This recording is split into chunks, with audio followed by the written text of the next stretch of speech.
In this section, we learn how to simplify algebraic expressions. We're going to start by using the distributive property. We would use the distributive property when you have a number or a letter just outside of a set of parentheses. Then what that means is that letter is being multiplied by everything inside.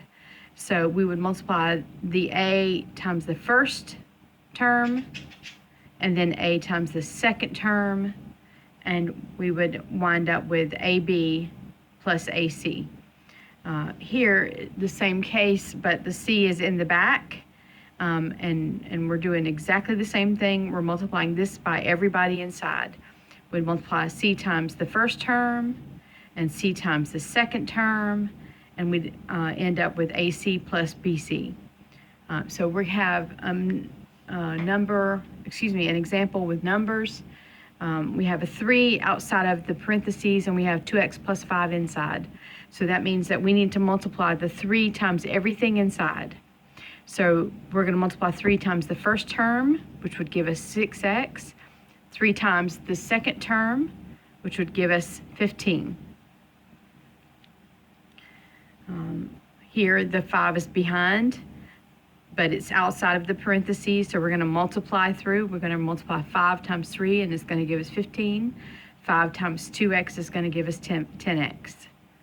Okay.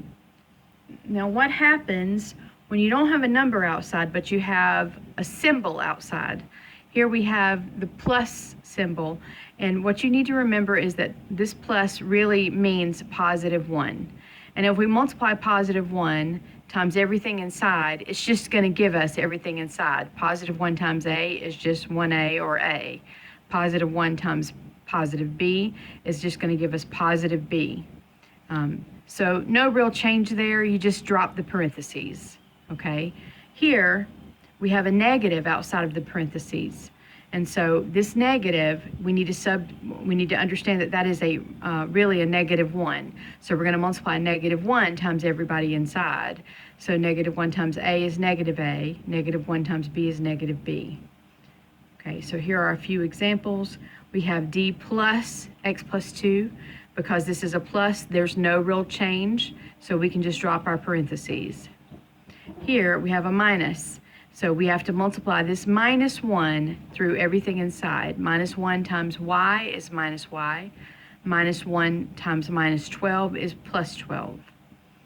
Okay, here we have another example. We have a 3 outside. In fact, it's a positive 3. So if we multiply positive 3 times 7z, we're going to get positive 21z. And positive 3 times positive 2 is positive 6.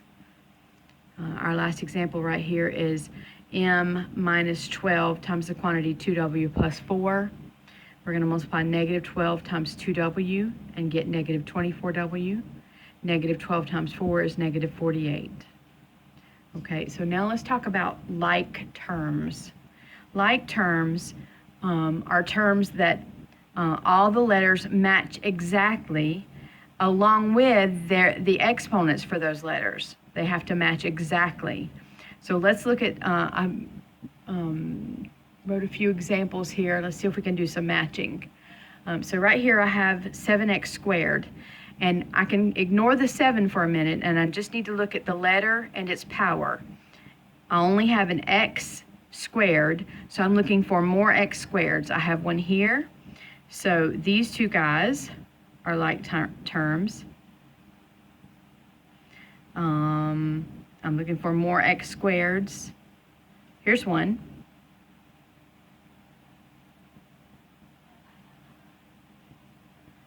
Okay, and here's one.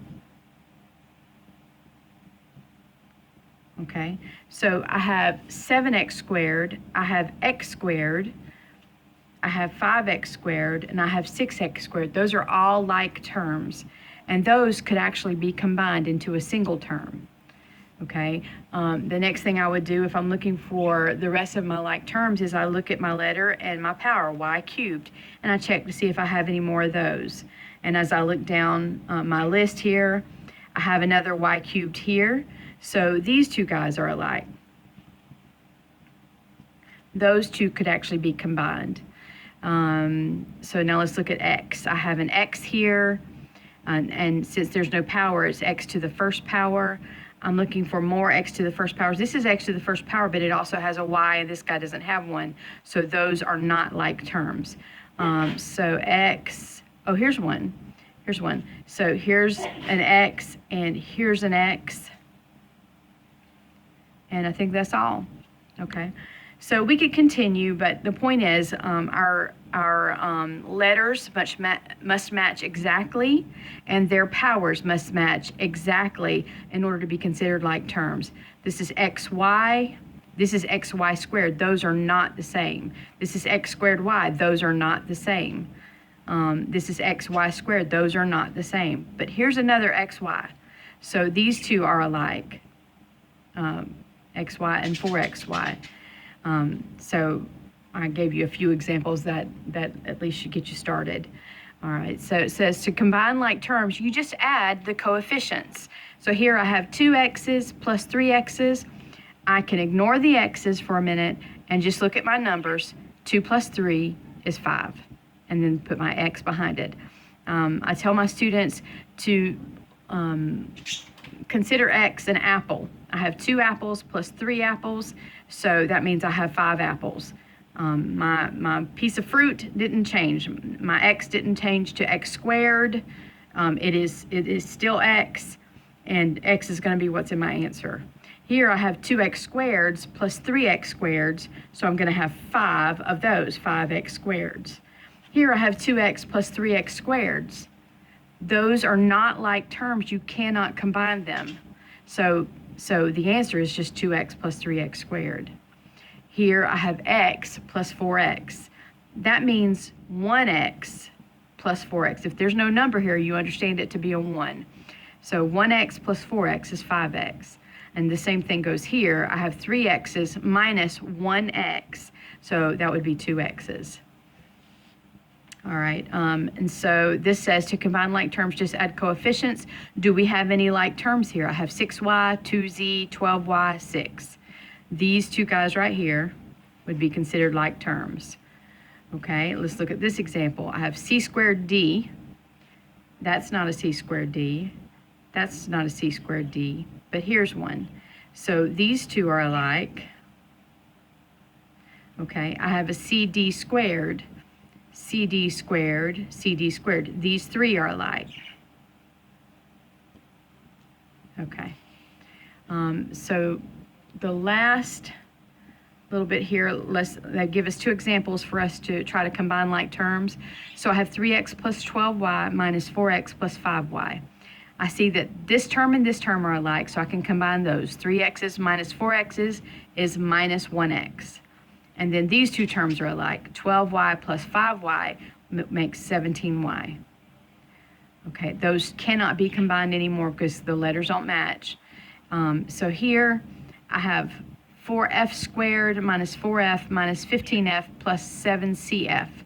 These two guys are the only two that are alike, so we can combine the minus 4 and the minus 15 to get minus 19f. The rest of those you just bring over. 4f squared plus 7cf. Bring the sign with it. This is a positive because there's no negative here, so bring the sign with it, and these two combine to negative 19f.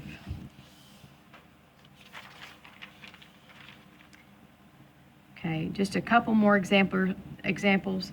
We have 5q plus 7 times the quantity 3 plus 2q minus 5z. We're going to distribute this through. We have multiply 7 times 3.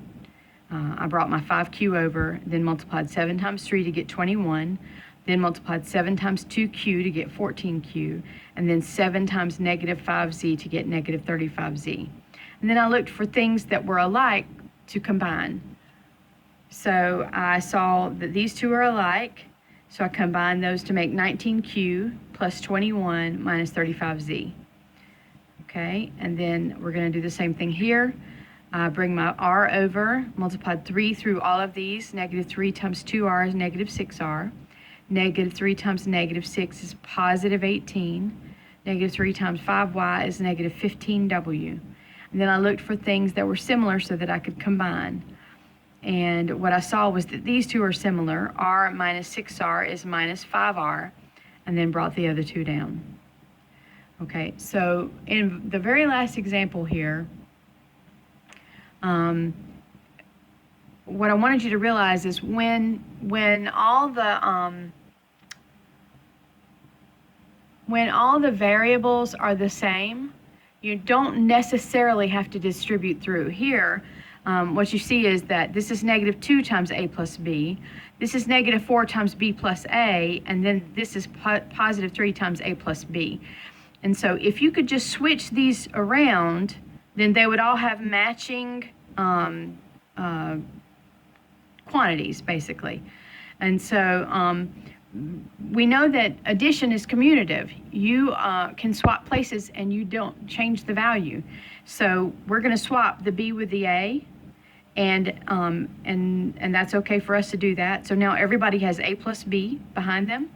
And so then we're just going to combine the numbers that are in front. We have negative 2 minus 4, well, that's negative 6. Or negative 2 plus a negative 4 would be negative 6. And negative 6 plus 3 would be negative 3 of these, a plus b.